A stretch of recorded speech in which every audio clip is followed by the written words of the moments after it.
Thank you so much for coming to hang out with me today. If you're new to the channel, welcome. And if you're returning, welcome back. Today I'm going to be sharing a mini book haul with you. I have 7 books to share. I don't think any of these are actually new books. They're just new to me. So I'm sharing them because before I put anything into my collection these days, I like to sit down and tell you about them. 3 of them are actually a trilogy. I got them on Temu, and I'm fairly certain I only paid like £11 for them. £2 for shipping. They've teamed up with local bookstores to sell books on Temu now, which is fantastic. I love it. At a discounted rate, and I have found them at lower prices than I can find elsewhere, so that's always good for a collector like me. These others, the other 4, I got at charity shops locally. So the first one I'm going to share with you, I actually watched as a TV show. First, I didn't even realize, honestly, that they were a real thing, but I should know better. If you are into 1920s gangsters and you haven't seen Beaky Blinders yet, it's a must. I love Cillian Murphy. I love Tom Hardy, and the show was so good. However, this book is the real story. I'm not a huge fan of like real life violence or a fan at all, really. So I'm not sure how I'll like the real story, but this is the true history of Birmingham's most notorious gang. I don't know, I'm still looking forward to reading it, but I'm more looking forward to the movie they're bringing out of Beaky Blinders, and they're talking about doing a season 6. It would just be wild because the show's already ended, but I'm hearing through the grapevine that it's coming back, so fingers crossed. If you're a Beaky fan, let me know in the comments, or if you don't want to say anything, just give me those like side eyes, you know, where it's like, I see you. Anyway, it says they're all here. Billy Kimber, Darby Sabini, and Alfie Solomons, the Beaky Blinders. The real story is an opening exploration of a murky underworld with a cast more vicious than anything you'll see on screen. The Beaky Blinders, thanks to the hit TV series, are now synonymous with swagger, glamour, and violence. Charismatic but deeply flawed, the Shelby family prowl the dingy back streets, leaving bloody chaos in their wake. But who are the real Beaky Blinders? Leading historian Carl Chen, descendant of a Beaky Blinder and the son of an illegal Birmingham bookmaker, has drawn together unseen photographs and interviews with relatives of the gangs to reveal the fact behind the fiction. In this gripping social history, we witness the struggles of the working class in one of the great cities of the British Empire before the First World War, documenting the rise and fall of the most infamous gangsters in British history. Beaky Blinders. Yeah, I'm excited to give it a read. Nonetheless, unglamorous as their lives may have been, it is they who are worthy of our respect. That's like one of the beginning lines. Beaky Blinders. Yeah. So, and then there's some pictures on the inside, the photographs that they were talking about on the back.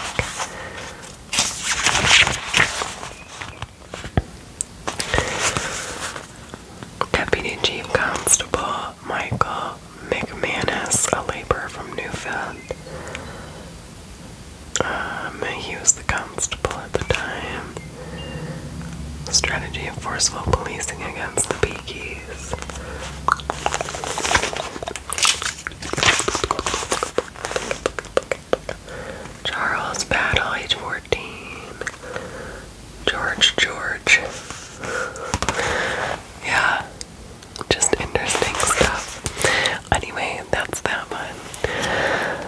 next one, you're not allowed to judge me.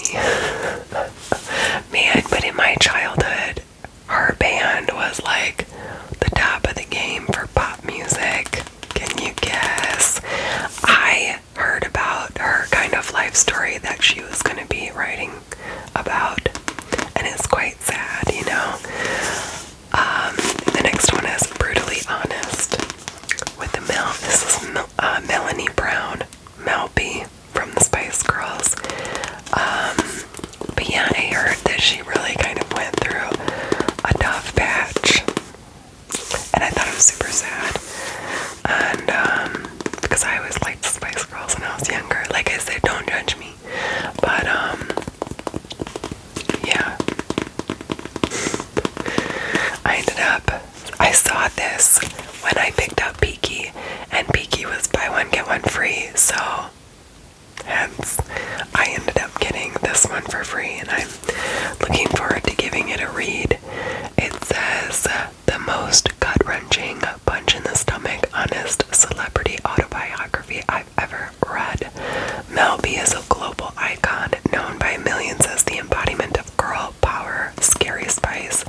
Yet behind the glittering facade of fame lies a complex tale of domestic abuse, heartbreak, deceit, drama, and courage.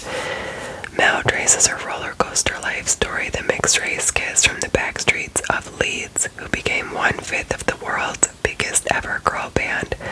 With remarkable frankness, Mel tells how she went from girl power to girl powerless during her 10-year abusive marriage in Los Angeles. And now, in compelling new chapters, Mel charts her battle to reclaim her life and her mental health, returning to perform with the Spice Girls, becoming a champion for domestic abuse survivors, receiving an MBE, and finding love and family back home in Leeds. Yeah. I always tell you guys this, but if you read any of these books that I'm going to show you, let me know. I always like to hear y'all's thoughts. I don't think anyone really says too much how they feel about these books when I ask, but it is always nice to hear when y'all do. So the next one is called The Silkworm. I actually have collected this whole series. This is the C.B. Stryker series. I love it so much. It's on the BBC. We don't pay for a television license because we stream everything, so I can't watch it, but I wish I could. It's so good. I watched some of it in the States when I was streaming, but not here. You can't get it, again, without having a TV license. So, but this is by Robert Galbraith. If you know, you know. And if you don't know, Robert Galbraith is a pen name for J.K. Rowling. But yeah, this completes the series for me, the collection. So I was really excited to find this because this is the last one I needed to finish it. I will read the back to you because the books are all different. It's like different, like almost like episodes if you were to watch it as a TV show. Same characters, different stories. This one, when novelist Owen Quinn goes missing, his wife calls in private detective Cormoran Strike. At first, she thinks he has gone off by himself for a few days and she wants Strike to find him and bring him home. But as Strike investigates, it becomes clearer that there is more to Quinn's disappearance. The novelist has just completed a manuscript featuring poisonous pen portraits of almost everyone he knows. If the novel were published, it would ruin lives, so there are a lot of people who might want to silence him. And when Quinn is found brutally murdered in bizarre circumstances, it becomes a race against time to understand the motivation of a killer, unlike any Strike has encountered before.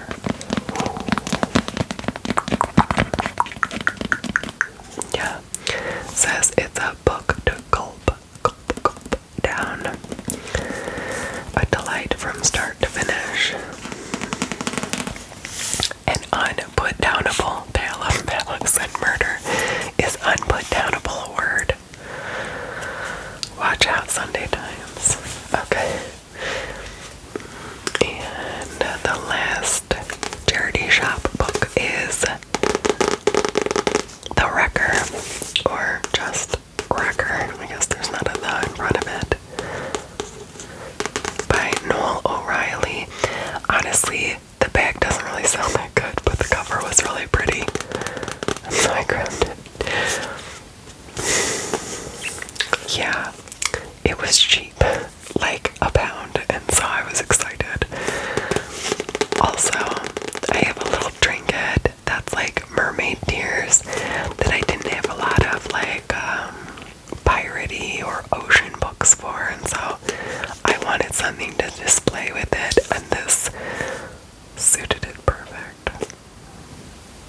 At least I'll read it though.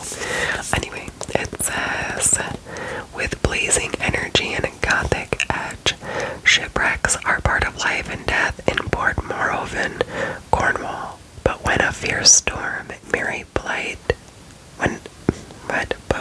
after a fierce storm, Mary Blight rescues a drowning man from the sea. She brings trouble to the village, for Gideon Blight, Methodist minister from Newland, is determined to save the villagers from the superstitious and pagan beliefs they cling to. And not everyone wants to be saved. As Mary and Gideon are increasingly drawn together, jealousy, rumors, and suspicion is rife, and Gideon has demons of his own to face. I don't know. I feel like even the summary is not written really well, but that's just prejudgment. I will give it a read and I'll let you know what I discover. She saved his life. It might cost hers.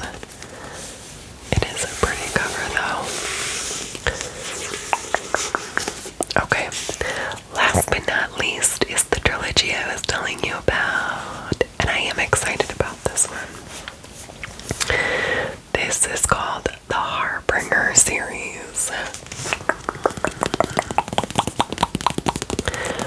and it's by Jennifer L. Armentrout, the same author that wrote From Blood and Ash, and I wrote it down here because this is actually a spin-off from her series Dark Elements. I wrote it down just in case I forgot because I haven't read Dark Elements.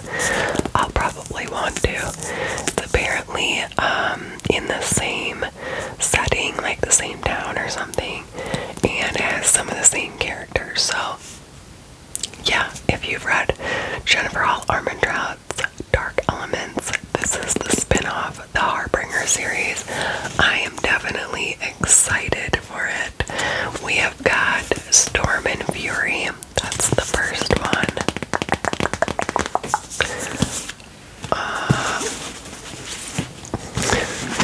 Rage and Ruin.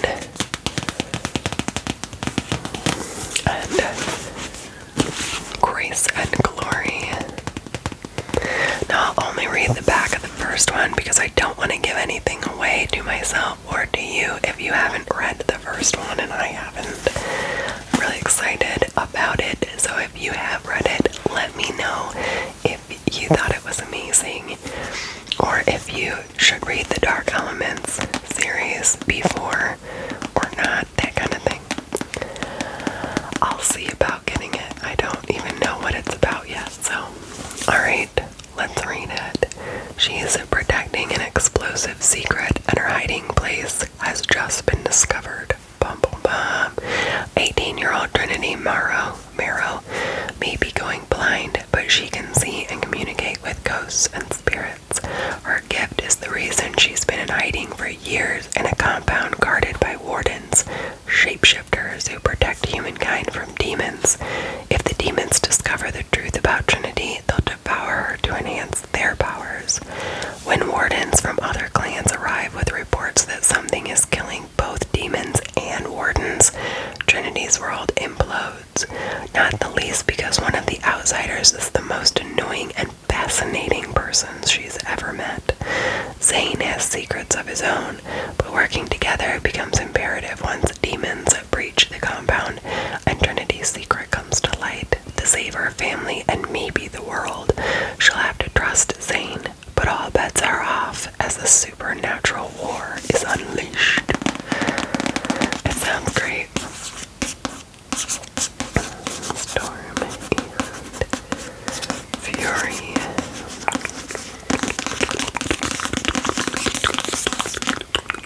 Alright, that is all of the book haul I have to share with you today.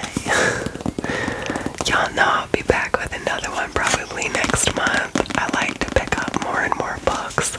I'm a fiend. I have a problem. Seriously. I see all these different YouTubers that read books that are like, I'm going on a book buying ban, and I'm like, oh, how could you? Yeah, I have a hard time. I just love books that much. They make me happy.